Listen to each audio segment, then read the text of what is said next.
Financing Authority to order. Can we have a roll call, please? Carlos Palacios. Here. Tina Friend. Here. Jamie Goldstein. Here. And Martin Bernard. Here. Great. So the first item of business is presentation. Suzanne, do you just want to say a few words? Are we on this item already? I just thought you would talk overall about the bonds and we'll vote on it at the...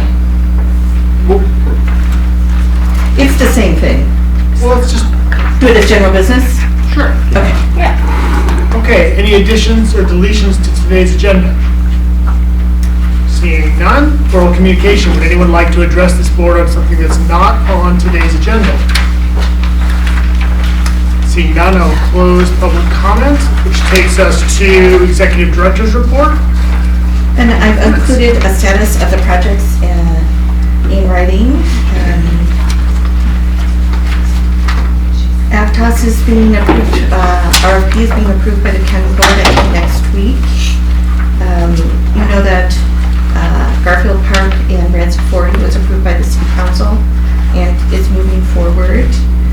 We're doing the countdown to Felton with the opening on February 22nd. We do not yet have the building permit, so we have 2 weeks to move in. And I have to say there's a lot of stress around that. Our project manager is from the county, his mother's dying. So we're breathing deeply and doing our best. I don't think everything will be fully functional, but we will have a grand opening and be serving the public. Any other projects? We selected furniture for Boulder Creek this week. La Selva Beach started construction, and the project was under bid, so there's actually a couple resources there. We're hoping to potentially go back and would love things like a metal roof that would help us manage the building for 30 years. So overall, things are great. The Friends continue to raise funding. Projects are moving forward. I think we've got all 11 up and running at some phase in the process right now. Great. Any project updates or comments by board members? I guess I would just supplement the Capitola story. We are still struggling with this challenge, with this conflict with the PG&E lines.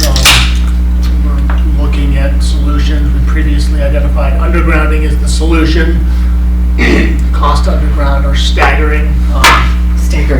So we're going to be potentially looking at some of the other options to solve the conflict problem. But it's definitely been an ongoing challenge, real sort of strange twist in the brand, something I've never experienced in my career. So learning opportunity. Okay, so that takes us to consent. We have one item on today's consent calendar. Does anyone want to pull anything from consent? Seeing none, look for a motion. I'll move approval. Second. All in favor? Aye. Opposed? The motion carries unanimously. So that takes us to general business. We have one item on today's general business, which is to approve special tax bonds for Phase 2 funding library facilities. Do a staff report, please. And Suzanne, will you join us? I have Suzanne Harrell, our LFFA financial counsel. Good morning, board members. This item was requested at your December 5th board meeting to bring back documents to approve financing for your second phase of library funding from the CFD. So before you today is a resolution that approves the bond documents. That includes a preliminary official statement, which is used to market the bonds to bond investors. It includes a first supplement to your original fiscal agent agreement for the bonds that were issued in 2017. It includes the notice of sale, which is the notice to the investors on how to bid for these bonds. And it also, today's action also includes approval of the allocation of interest earnings on not just the 2017 bonds that were issued a few years ago. It includes the approval to use the earnings on these new 2020 bonds and any future debt. The bond issue will be an amount not to exceed $20 million, and that should fund approximately $19 million of facilities, and that will be primarily for the county, for Capitola and Scotts Valley, with the city of Santa Cruz waiting until the third series of bonds to finalize the funding for their remaining library costs. The bond market is really good at the moment. I think we talked in December, we are expecting interest rates average below 3%, and that's still the case. It's probably likely to be a little bit better. The bonds are expected to be sold February 20th. S&P just affirmed your A+ rating on the bonds yesterday, so that's a bit of good news. And if you have any questions about the financing, I'm happy to answer them. Just one thing I would like to clarify is the allocation of the interest earnings on page 12. This recommends that the interest earnings not be used in determining your cap. So these amounts go above the cap defined by our original agreement. Yeah, yes, the JPA agreement was silent on the allocation of these interest earnings, and so we thought it would be a good idea to have you interpret the agreement and make that determination. So I have a question.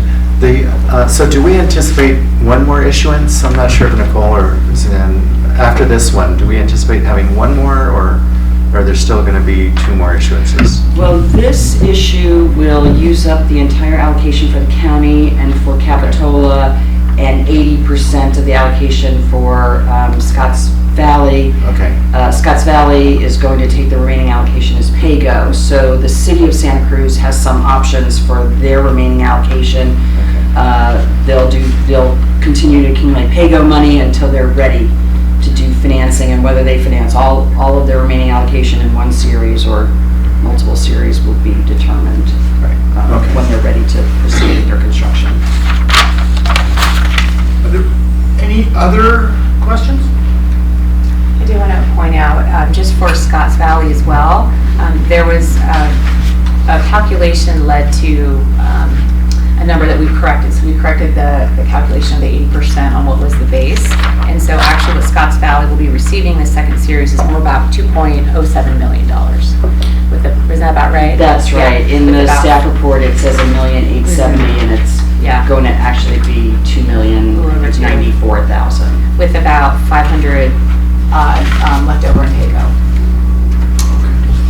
That does not affect anyone else. A question about the interest earnings.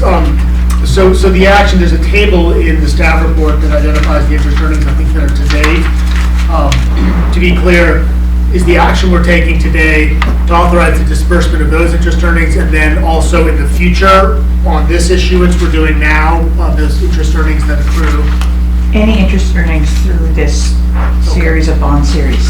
So the jurisdictions would be capped at the tax proceed receipts, bond proceed receipts. The interest earnings would be on top of that, would depend on the draw schedule and the investment returns. That's Yes, right. correct. Correct. Again, the original agreement was silent. We wanted to clarify. Well, thank you. Is there anyone from the public who wishes to address us on this item? Seeing none, I'll bring it back to the board for discussion. Or a motion. Well, it seems like it's really great news. I mean, the interest rates are amazing right now, and I guess you can't ask for a better time to issue these bonds. So thank you for your work on this, Suzanne. You're always very helpful to the county in many years. And I would move approval of the recommended staff actions to issue the facilities bonds. I'll second that motion. Okay, so there's a motion and a second. So let's be clear. I think what we're doing is we're approving a resolution. And does the resolution take the other actions necessary to issue the bonds? If you look at page 9 recommendation, it says adopt the resolution authorizing the issuance of the authority's community facilities district number 2016-1-2020 special tax parity bonds in a principal amount not to exceed $20 million, and approving certain documents and taking certain other actions in connection therewith. I know that's little complicated, but there's quite a lot of variability on who needs to sign which documents. And then to approve the allocation of investment earnings on bond proceeds to the project costs of the members and exclude such earnings from the limitation of total facilities funding allocated to each member. That does not set that up through the life of the bond series, so we may want to add some language to do so. Is that how you interpret that? Right, so the resolution doesn't address the allocation of the interest earnings and how you interpret your agreement. So that's why there's actually two actions. One is to adopt the resolution, and the other is to approve the interest earning allocation for the existing series and future series. And future. Okay. So we have a motion on the floor, which I believe is to approve the documents necessary and the resolution to issue the bonds. And then, Carlos, to be clear, that, Items A through E, right? okay. And in addition, the investment earnings? Please, correct. Okay, great. Motion and second, further discussion? All those in favor? Aye. Opposed? Motion carries. We have authority to issue the bonds. Thank you very much. Thank you, Thank Susie. you. We'll have your results, I think your next meeting is in March, and so we'll have the results for you at that time. And I just want to recognize Edith did a tremendous amount of work to pull this together, and I appreciate it.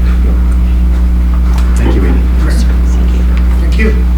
Okay, so with that, our next scheduled LFFA meeting is March 5th, 6 p.m. up in Felton. Everyone is welcome, and we are adjourned.